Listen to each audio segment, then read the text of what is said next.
प्यारे बच्चों, ये आपकी आज की 3 फरवरी की वर्कशीट है। वर्कशीट नंबर 30 यानी कार्यपत्रक 30। तो जंतुओं में जनन हम पढ़ते ही आ रहे हैं। तो हमने निषेचन के बारे में भी पढ़ा है और अब हम जानेंगे कि निषेचन के बाद क्या होता है। तो निषेचन में अगर आपको याद हो कि नर युग्मक शुक्राणु होता है और मादा युग्मक अंडाणु होता है, तो उसके संलयन संलयन मतलब जुड़ने से युग्मनज का निर्माण होता है। तो हम जानेंगे भ्रूण के विकास के बारे में। तो बेटा ये पॉइंट 1, पॉइंट 2, पॉइंट 3 ऐसे पढ़ेंगे हम, 6 पॉइंट तक है इसमें। ठीक है बेटा। तो निषेचन के परिणाम स्वरूप युग्मनज बन जाता है जो भ्रूण में विकसित होने लगता है।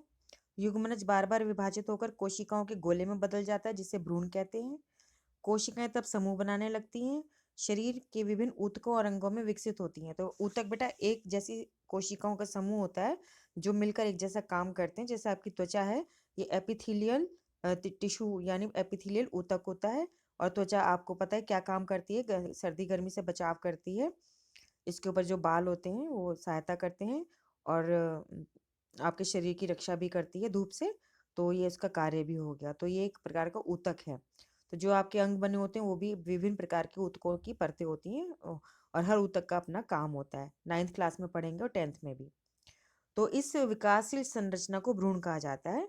तो ये बेटा फोटो के द्वारा चित्र के द्वारा बताया गया निषेचन क्रिया में क्या होता है कि ये केंद्रक वाला अंडाणु है और ये जो 3 है ये शुक्राणु आ रहे हैं। तो जिस शुक्राणु का केंद्रक मादा के अंडाणु के साथ जुड़ जाएगा तो वो युग्मनज बन जाएगा, जैसा कि इसमें दिखाया गया है। तो ये नर का शुक्राणु से आया केंद्रक है और ये मादा के अंडाणु से केंद्रक आया है। जब ये दोनों केंद्रक आपस में जुड़ जाते हैं तो युग्मनज एक पूर्ण कोशिका बन जाता है और फिर ये कोशिका 1 की 2, 2 की 4, 4 की 8 इस प्रकार से विभाजन करती है। तो इसको हम विकसित होता हुआ भ्रूण कहते हैं। यह जो भ्रूण होता है गर्भाशय की दीवार में रोपित रोपित होना मतलब चिपक जाता है और विकसित होता रहता है। तो गर्भाशय में जो भ्रूण का विकास होता रहता है ये धीरे धीरे अंगों जैसे हाथ पैर सिर आंख कान आदि का विकास होने लगता है। तो गर्भाशय में जब भ्रूण चिपक जाता है तो उसमें अंग बनने शुरू हो जाते हैं। ठीक है। तो भ्रूण की वह अवस्था जिसमें शरीर के सभी अंगों की पहचान की जा सकती सकती है गर्भ कहलाता है।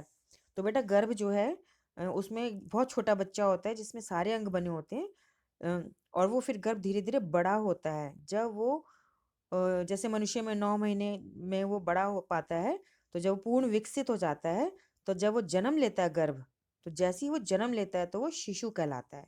ठीक है बेटा? तो बुक में से आप अपना ये पाठ पढ़ेंगे जनन जंतु में जनन वाला। तो ये अंडाशय था, अंडाशय में तरह-तरह के कोशिकाएँ दिखाई हैं यानी अंडाणु जो है निर्माण हो रहा है उनका। लेकिन आपको याद है कि एक समय में एक ही अंडाणु निकलता है। ये अंडवाहिनी, डिंबवाहिनी या फैलोपियन ट्यूब है। एक ही ट्यूब के 3 नाम हैं। तो ये अंडाणु इसमें चल के जाता है और यहीं अंडाणु का मिलन होता है, संलयन होता है, जुड़ाव होता है शुक्राणु का अंडाणु से। तो वो युग्मनज बन जाता है और युग्मनज जो है आके गर्भाशय की दीवार पे चिपक जाता है। फिर युग्मनज में कोशिकाओं का संख्या बढ़ती है तो वो भ्रूण बन जाता है और जिस भ्रूण में अंग बन जाते हैं तो वो गर्भ कहलाता है। और गर्भ जो है तो ये जो है रोपित भ्रूण भ्रूण है। देखिए इसमें कितनी सारी कोशिकाओं का निर्माण हो रहा है। यूट्रस वॉल का मतलब है गर्भाशय की दीवार पे चिपक गया।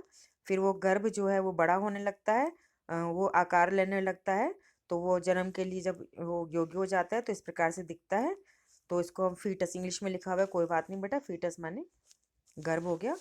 तो जब ये जन्म ले लेता है तो वो शिशु बन जाता है। तो आगे पढ़ेंगे जब गर्भ का विकास पूरा हो जाता है तो नवजात शिशु का जन्म होता है। तो ये पाठ पढ़ना बहुत ज़रूरी है आपके लिए क्योंकि 9th-10th में भी आपके काम आएगा। ठीक है बेटा। अब हम स्वयं को जांचेंगे। तो ये प्रश्न एक है कि एक युग्मनज और गर्भ के बीच में 2 अंतर लिखें।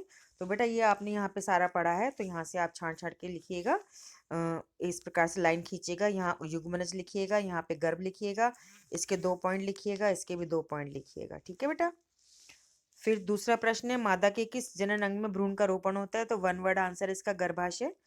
प्रश्न 3 कह रहा है परिभाषित करें भ्रूण और गर्भ को। तो बेटा गर्भ क्या कहलाता है ये यहाँ लिखा हुआ और भ्रूण के बारे में यहाँ लिखा हुआ है, देखेंगे यहाँ से। ठीक है।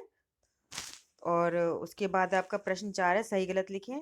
तो वह कोशिका जो मनुष्य में नए जीवन का प्रारंभ है युग्मक कहलाती है। नहीं बेटा ये युग्मनज होगा। ठीक है। तो ये गलत हो गया आपका। निषेचन के बाद अंडाणु एक पूर्ण एकल कोशिका में बदल जाता है, ये सही है। निषेचन के परिणाम स्वरूप एक युग्मनज बनता है, ये भी सही है। एक भ्रूण एकल कोशिका से बना होता है, ये गलत है। ठीक है। तो पहला और चौथा गलत है, दूसरा तीसरा सही है।